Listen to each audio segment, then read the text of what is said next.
ജയ് ബാലയാലോ ജയ് ഭാരത് മാത. പാകിസ്ഥാൻ അഴുക്കച്ചക്കൻ തന്തയേക്കാൾ മോശം. അതെന്താ സാർ അങ്ങനെയൊക്കെ പറയണേ?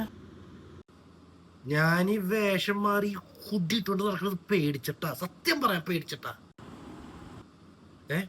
എവിടെ നിന്നാണൊന്ന് പുറത്തിറങ്ങാൻ പറ്റാത്ത അവസ്ഥയാണ്. റഡാറ് പിടിച്ചിട്ട് ഇറങ്ങേണ്ട അവസ്ഥയാ. നിനക്കൊന്നും അറിയില്ല, നീയൊക്കെ തീവ്രവാദി എന്നൊക്കെ പറഞ്ഞിട്ട് ചെയ്താ കുഞ്ഞുങ്ങള് എല്ലാം നമ്മുടെ രാജ്യത്തിന് വേണ്ടിട്ടല്ലേ മൈലാലി? നീയൊക്കെ കാരണമാണ് ഇതിപ്പോ ഇവിടെ പൊട്ടിക്കൊണ്ടിരിക്കണേ. ആ പ്രധാനമന്ത്രിയുടെ അവസ്ഥ ഒച്ചത്തിന് വളി വിടാൻ പോലും പറ്റാത്ത അവസ്ഥ. വിട്ട അപ്പ പൊട്ടും തലയുടെ മുകളിൽ.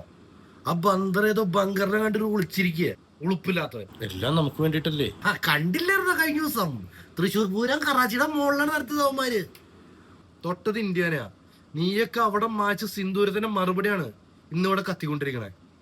നാളെ ലോകത്തില് പാകിസ്ഥാൻ എന്ന് പറയുന്ന ഒരു രാജ്യം ഉണ്ടാവില്ല. അതിന്റെ ഒക്കെ കാരണം നീയും നിന്റെ ഈ തീവ്രവാദമാണ്.